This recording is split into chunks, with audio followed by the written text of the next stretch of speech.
Okay, I'm at third year. I was expecting to go for TP this coming holiday. Unfortunately, we are not going to have that session.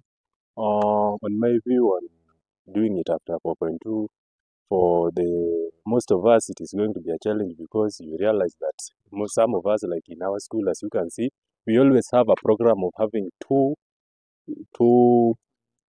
sessions, that is TP and a field attachment.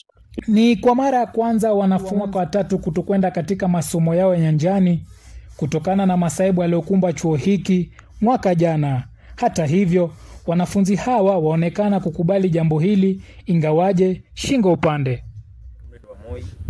So the third year, we are very much disappointed because we were expecting to attend our teaching practice, but it has been postponed due to one or two, which we don't understand.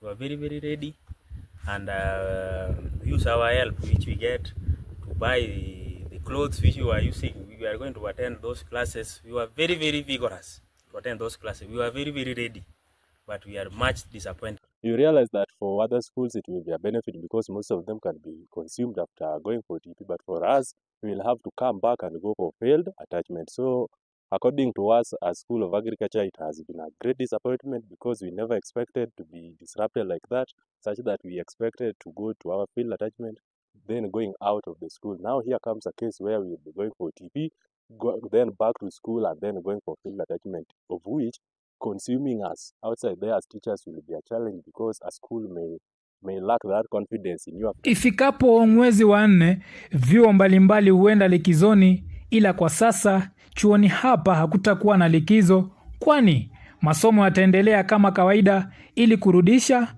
muda ulopotea. And again, the semester is very squeezed, and we don't know how we will manage it because in terms of food, fee, we have those who are managing paying their fee by themselves, and it will be a stress to us because we don't know how we are going to manage it, because that semester is very squeezed and things are going to be tough on our side. We don't know how we will get our upkeep because this semester we will not get our help.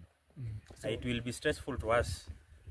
Lisolobudi hubidi, kwani wanafunzi hawa walitiana moyo kuhakikisha kwamba wanajikaza kisabuni masomoni mwao ili kujizolea alama bora katika mitihani yao hapa chuoni, kwani ni dhahiri shairi kuwa muda umewapa kisogo. Manaka hakuna muda. Kwanza tukiangalia kwa wale wanafunzi ambao ni wa shule hasa ya kilimo pale juu, wamefinywa upande wa muda sana. Manake tukiangalia jinsi walivyokuwa wametutengea muda wao, tulikuwa na muda ambao tungependa kuenda attachment, tena tuende field attachment. That's after 4.1, 4.2 tuende tufanye field attachment. Lakini kwa sasa tunaona tunamaliza attachment tena tunaenda field attachment. Sasa hatutakuwa na huo muda wa kutafuta marks maybe. So kitu wanafunzi wanafaa kufanya ni kujitahidi mtu asipate supplementary na mtu asikuwe na missing mark. Ajue akikuwa na missing mark ama supplementary, mostly for those from School of Agriculture, graduation itafuka to 2027.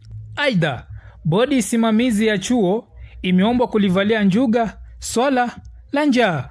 Njaa hapo nao ni kunoma mazee. Hapo lazima tujipange kabisa. Lakini sasa kitu kingine, shule tuangalie hapo. Naona wanasema hata wiki moja angalau tukaende mahindi jamii. Mahindi jamii. George Mwandoro, Runinga ya Kambi.